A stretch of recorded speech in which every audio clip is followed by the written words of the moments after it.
Joining a professional body has never been more important. Join thousands of other professionals just like you who are getting ahead with CIHT membership. Go to the CIHT website and discover exclusive resources and why the leaders and future leaders of the sector are members with CIHT. Welcome to CIHT Podcasts. Thank you so much for joining us for the CIHT podcast. I'm your host, Justin Ward, and today we play you a recording from the CIHT Young Professional Conference held in December 2021. The focus for that day was climate change and sustainability, and this interview focuses on progress made in the United States with the decarbonisation of transport, how complete streets became important during COVID, on the big unknown of how the return to work might play out in terms of the impact on transport systems, and on how behaviour change is important at all levels, from the personal to the political when it comes to climate action. Thanks for listening. I hope you enjoy this. Now, on to the interview. Welcome to the session. Today we're focusing on the transport agenda in the US. So as was said, it's great to have an international dimension to this, and I do appreciate Noreen getting up early to join us today. So Professor Noreen McDonald is the chair of the Department of City and Regional Planning at UNC Chapel Hill and holds the Thomas Willis Lambeth Distinguished Chair in Public Policy. She works at the intersection of planning and public health. Noreen has received an undergraduate degree from Harvard in engineering and chemistry and has a PhD in city planning from UC Berkeley. So as was said, it's an interactive conversation, so please do put your questions in early. I'll just set a bit of context. It's on climate change and sustainability today. So looking at Noreen's current research, it will be interesting to hear her thoughts on developments such as shared mobility, the impacts of rising e-commerce, and how cities in the US accommodate goods movements and changes on streets in the US. And I think of vital importance and interest, actually personally, and probably for delegates here as well, will be Noreen's focus on behavioural change, which is an aspect of her research. So we've just come off the back of COP26 in the UK, held in Glasgow, and the US obviously was one of the major players at that event. We now have the Biden administration in power, a change in emphasis perhaps on climate change than the previous administration. And given this, Noreen, what are the headlines in policy change for transport from this new administration, particularly around climate policy and transport? Great, thanks, Justin. It's lovely to be here. I actually woke up this morning to headlines that the Biden administration had just announced that one of the ways they're going to meet their climate goals is by using the purchasing power of the government by requiring the government to be greener in its policies. So that means purchasing electric vehicles. I think they said the federal government owns about 600,000 vehicles. As well as using renewable energy and those types of contracts in place. So it's certainly actively in the news conversation here. But I think more relevant for those of us that are looking at climate change and sustainability from the transport side is that in the US, the Biden administration was finally able to pass an infrastructure bill. So this passed around the end of November. It had been talked about for a very long time and negotiated over for a very long time. It's about a $1.2 trillion bill. And that's apparently about double the amount of spending that had been going into transport. So it is a significant new investment. And that bill has a lot in it to move forward the Biden administration's climate change and sustainability agenda.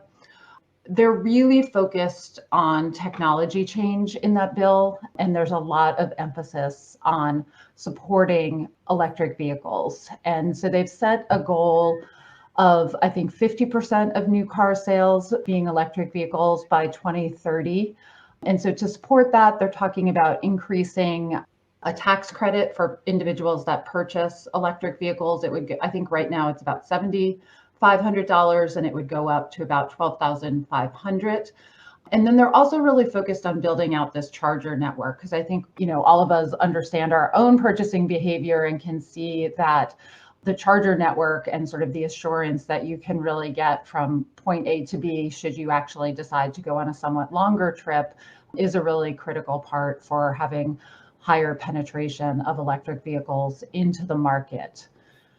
But you were also talking about the behavior change side, and I would imagine, all of us in transportation are sort of interested at this technology change, behavior change interface, and the federal bill does also include funding to support behavior change, which would mean getting people out of cars and traveling by foot, by cycle, and also by public transport. And so we do see money in the bill for all of those modes. Maybe the one that's gotten a little bit talked about the most, although I'm not sure it will actually cause the most behavior change, is now there's a tax credit for e-bikes. So I have not yet purchased a bike, and apparently if I hold out a little bit longer, there will be up to a $900 credit available to encourage that. So there's actually a congressman from Oregon who's really focused on biking from the Portland, Oregon area, and he was able to get this into the bill. So we do see a lot of work focused around trying to decrease the carbon footprint associated with transport in this bill. We're still in the midst of COVID. Very much, unfortunately, still in the midst of COVID. There has been changes, though, during COVID in terms of travel patterns. So what's actually happened on the ground in the US during COVID, and how has it impacted travel patterns? That was a question from Jackie. Yeah. So I think COVID is interesting when we think about this behavior change and long-term carbon footprint of transport, because what we've experienced in the US is that public transport ridership has not returned to pre-pandemic levels.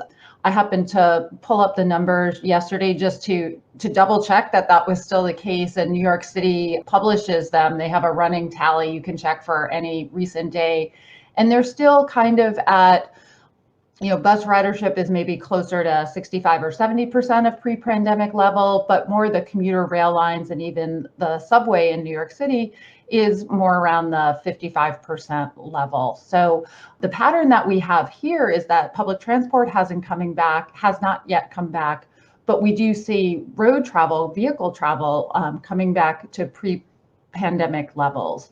I'd be curious if that matches the patterns in the UK, maybe particularly for the major metro areas. We also, during the pandemic, like many places, did things to make it easier for folks particularly to walk, by increasing space available for walking. And those were generally met with a lot of excitement in different communities. And so, as one example, in my own town, they basically took a lane in order to effectively widen the pavement, and they have not given that back. Right. And so I suspect that over time, what's now temporary infrastructure they'll eventually figure out a way to turn what was a 4-lane road down to a 2-lane road. So it's a complicated pattern, and it is a tricky one for both government administrations as well as those of us interested in decarbonization of the transport sector, because it is vehicle travel that has returned most strongly. In London, I think in terms of figures, I know it's about 60-70% back, and that will probably, given there's been an announcement yesterday about if people can work from home, they're obviously encouraged to do so. We'll probably see that drop off a bit. And we've had a question on, are there any distinct difficulties facing the development of transport with a mind to sustainability in the US? I guess one thing from a transport perspective is you think very much of land use planning has been built around the car in the US. So perhaps that's a point in terms of comparison maybe with the UK or particularly European cities. But kind of what's the pattern of sort of development from a sustainability perspective for the US? So I think the nature of the US environment, where much of it is relatively low density and people may be more traveling from suburb to suburb, has always been the trickiest part of having large levels of public transport use. And really pre-COVID or after COVID, that will continue to be an issue. I think it almost becomes trickier after COVID with exactly what you were talking about with the work from home. This seems to be a very contested issue. Some companies are looking for folks to come back in, others are not. Some are giving up office spaces, some are not. But I don't know exactly how it's going to turn out, but I don't think it's going to turn out with quite as many workers going in 5 days a week to these large downtown areas. And that is not good if you run a large public transport service, right? Those are the individuals in many ways that those systems were built to serve. There could be some silver linings of this in that the transport agencies will look at where folks are riding their system, where we can continue to see particularly the bus ridership, especially in lower income neighborhoods or places where vehicle ownership may be lower. And so there may be more of a focus on serving those markets and serving those individuals who have always been there, who've always been riding the systems.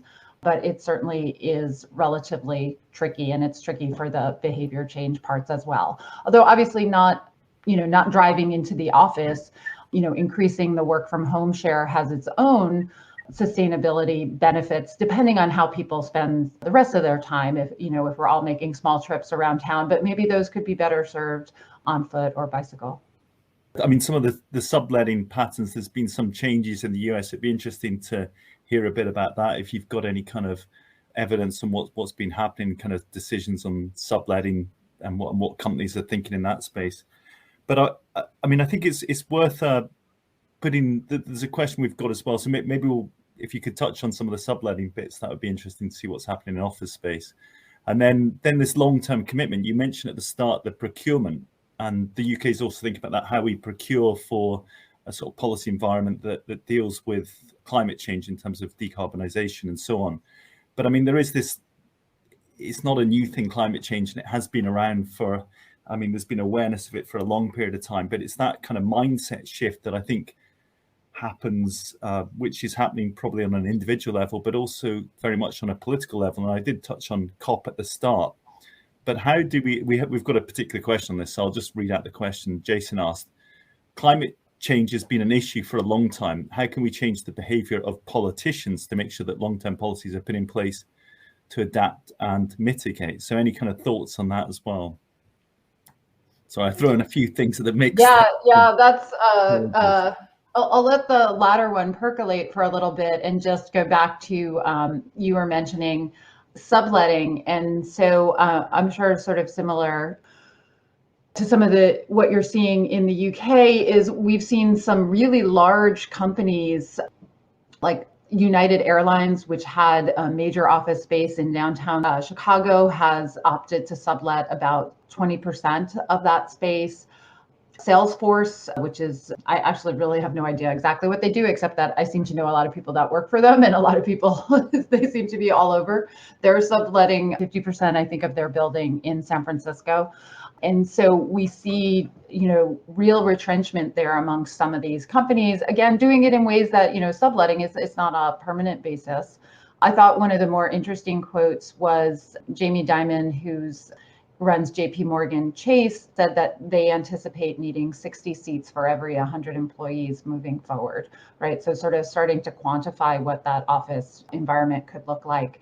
And then we could sort of translate back to the travel patterns that we might see, right? In the transport community, we've been focusing on travel demand management for decades, including telecommuting as a way to decrease congestion and also to change the carbon footprint. And now it's here, and we're sort of seeing some pros and cons of that.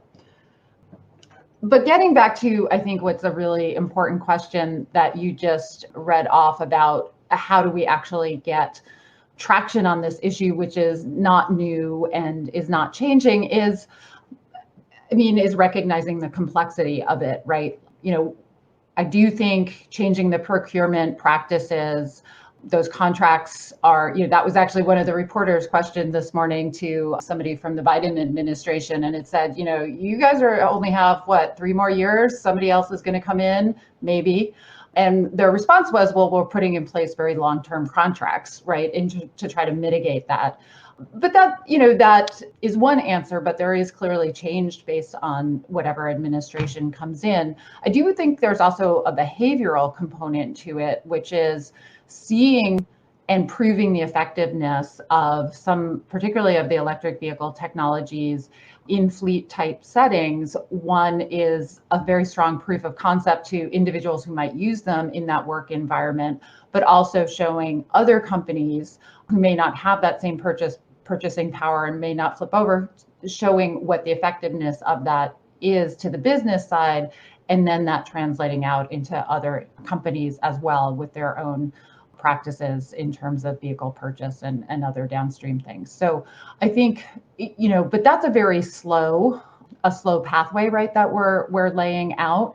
And it has a lot of possibilities for change based on the priorities of different administrations, right? So there is a reason that technology change has been one of the primary ways that we've dealt with pollution issues, and then to some extent carbon issues, which is because we can write it into policies, we can write legislation that makes it very clear. It gets much harder to change land use planning policies and support transport in a way that can encourage the behavior change stuff. But I think we all experienced some new ways of travel during the pandemic, which some of it may support lower carbon travel moving forward, and maybe some of that becomes stickier. I heard a good expression from a politician: you've got to lean into a stiff wind. And I think sometimes it's but I think maybe they are supported by longer term procurement contracts and tying things into. So the percolation of that answer was brilliant. That's very interesting perspectives on that. There was Transport Day at COP26, and I mean the dominant headline was on EVs. I mean that seemed to be trumpeted as the solution to the transport problem in terms of carbon emissions. But it doesn't seem to be certainly from a CIHT perspective, we felt that there needed to be more emphasis on active travel. So that there is a question actually from James saying, do you think there may be an issue with an increase in EV usage resulting in less focus being given to the need to improve public transport use? So in terms of that shift, we'll be in the age of an automotive age in America, but it will just be the age of the electric vehicle instead of the sort of gas powered vehicle. I think we've always faced that, right? Because these same policies we're talking about now around carbon were core when we talked about reducing pollution. And I think the answer is, it depends on where you are. I think the electrification does provide a way to address the climate issues without behavior change. But congestion is still a significant issue, and in large urban areas, it will continue to be really the driver for why people choose alternative modes of travel, right?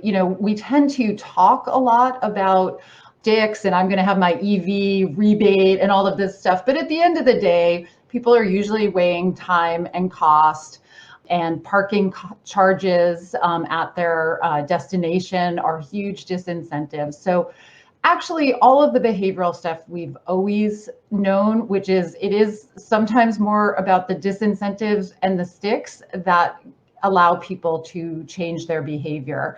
And so I do think in parts, at least of the US and other countries where auto travel is most efficient, you will continue to see auto travel. But in the areas that have traditionally supported public transport, congestion will be an issue that makes it difficult to drive. And so, I think we're not changing the world dramatically with the switch to electrification in terms of thinking about what made people drive or not drive. Yeah, excellent. I mean, there was a question actually about examples of what has been done to improve public transport in US cities so that suburbs can benefit from non-personal car options to commute. But I think there is that history takes a long time to change, perhaps. I think when one thinks of the American, it's like a kind of huge, diverse landscape. So you think of probably driving a car in downtown New York probably doesn't make a huge amount of sense. But in other areas where it's very difficult to probably have an alternative in Midwest states and so on. So it's a challenge there, isn't it, for the diversity? There is examples of kind of I'll ask a bit about complete streets. That's been a theme, I think, in the US, because there is a question about US college towns and campuses, and often being well designed to facilitate active travel and have amenities of daily life in close proximity. And so kind of married to that thought is other strategies to apply these designs to non-campus settings, and maybe touching on the concept of complete streets that became kind of dominant, I guess, during 2020 in the US. Yeah, and so complete streets we think of as a way to provide mobility options for all road users, and I think it's I've seen it be most powerful in terms of helping system designers. So these could be the engineers, the planners, the policymakers charged with funding allocation. Think maybe not even so much about behavior change, but just thinking about the fact that there are different users using the road. People will be cycling, people will be walking, people will be driving. And how do you safely provide that infrastructure for both high-speed mobility, but also low-speed mobility? And increasingly a recognition of that, and a recognition of the real safety urgency and certainly benefits of thinking about these issues upstream rather than trying to retrofit them downstream, or even worse, dealing with injuries and fatalities on segments of our network. And so I think, college campuses are maybe interesting just because they tend to have these well-developed low-speed networks.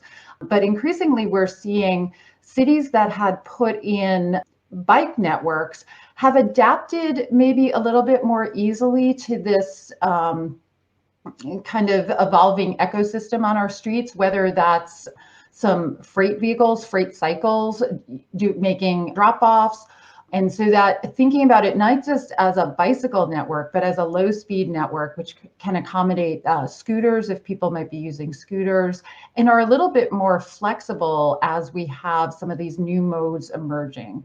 And I think, I'm not sure, it's interesting to think about that going from our college campuses. I'm not sure it's usually framed that way, but it is a great example of environments that have a lot of pathways, allow a lot of different types of vehicles on them, and are providing a way for those folks to move around safely. And so complete streets in America, though, I hope it's most impactful on the people making the decisions about how to design the road, and the people designing the manuals that the engineers and planners have to follow to do that. And that's where we're starting to see some more flexibility emphasized, and people recognizing that they have the power to do it. But I think we do there's a famous paper published by our National Highway Traffic Safety Administration, which said, 94% of crashes or traffic injuries are due to kind of user error, like things those of us might do wrong when we're crossing the street or walking. And I think that's exactly the wrong answer, right? If a street is designed so that I drive too fast on it, or a street is designed that drivers are distracted, if there's an injury there, a lot of that culpability does go to the folks that design the roadway. And it's a little scary to think of it that way. And I don't mean it in a legalistic sense, but almost in a moral sense, that as we develop that, and I think about it in the classroom, it's an important thing to think through. Yeah, no, I mean, the concept of the safe systems, thinking that people make mistakes and they shouldn't die or get severely injured as a result of that. So it is down to the kind of road operators to design an environment which accounts for the fact that people make mistakes, and they shouldn't suffer catastrophically as a result of that. So yeah, I think it's a great concept and really should be embedded into thinking. You touched on, and we've only got a short amount of time, so we've got another question I'd like to draw on, but you did mention freight there. And I think that's been one thing that's been dominant is e-commerce. I mean, I'm surprised I've not had an interruption to go and answer the door and get a package at this time. So that's been saved that. But I mean, the rise of e-commerce and what that means for our transport systems, what's kind of very sort of headline stuff you've been focused on that. So can you say a little bit about that? So we've been focused on it, trying to just figure out how having all those vehicles on the road is impacting safety. And what we saw was an uptick in injuries. And so I think this gets at those vehicles are moving. They're not necessarily the fastest moving vehicles on the road, but there's risks for drivers, especially as there aren't often places for them to pull over and park in order to safely deliver, as well as pedestrians and bicyclists who are on the road as well. So we've been looking at that side of it, but what we've really been looking at is on the planning side of it. Again, we found, I think in New York City, the zoning code for thinking about freight for coming to apartment buildings hadn't been updated since the 1960s. And I don't know, I would guess there's a lot more freight delivery, small package delivery to apartment buildings now. So how do planners, again, who are setting up this environment, right, the system designers, how do they think about accommodating this use? I think one way is through recognizing that low-speed networks can be helpful for freight as well as people movement, and that investing in those is not just about supporting bicycling, but it will have many, many benefits. And we're hoping to do more looking at the planning decisions and when people get permission to build, how are they thinking about accommodating freight, and really how are governments starting to finally realize that people might need to think about that, because it does seem that we are likely to continue shopping and purchasing many things online. Yeah, particularly at this exact point in time, certainly I think the rise of e-shopping is going to just continue. It's one of those themes that I think some of the bits with COVID is that these themes have been accelerated as a result of COVID. So e-commerce and online shopping has just become massively significantly important, not just in the US, but in the UK and in many other countries. Got a 3-minute warning, 2-minute warning just come in. Just a very quick one on the kind of, I think it's a question, I guess, of the balance between sustainable transport and the kind of US, the dominance of the car automotive sector, and is the large vehicle, this is the question, is the large vehicle market shares in the US been an issue in terms of pushing forward with sustainable transport? So I guess is maybe the lure or the kind of dream of electric vehicles being a solution, perhaps. How does walking and cycling and public transport compete against the marketing budgets of those automotive companies? And then 1 minute. It's a great point that it's stacked that way. I think, the automakers are obviously focused on developing this electric vehicle market, and I think that is a good thing for sustainability goals. For the other modes, I don't know, I just saw that my Google Maps app now provides the emissions of my various choices, right? So you do have some big companies trying to get into that game. So I take the point that the marketing and thinking about it in big ways, there's nobody really there for that. But I think this is why the planners and engineers putting into place the roadway and thinking about where the housing systems have to be thinking about that, so that some of these ability to make active travel choices are embedded into the world that we build. Yeah. So, I mean, I think of the term system architect and that kind of theory of nudge. You create a kind of environment where people are encouraged to do the right thing, whether that's in decision making and how information is presented. So Google doing that with showing emissions, or whether that's when you walk out your front door, how comfortable does it feel to walk and cycle, and what's the kind of ecosystem that's created. So yeah, well, we've run out of time. Thank you so much for joining us today. That was an interview with Professor Noreen McDonald, and thanks to everyone for all the questions. Hopefully we got through, if not all of them, at least the majority of them. So thanks again, Noreen. Great, it was wonderful. Joining a professional body has never been more important. Join thousands of other professionals just like you who are getting ahead with CIHT membership. Go to the CIHT website and discover exclusive resources and why the leaders and future leaders of the sector are members with CIHT.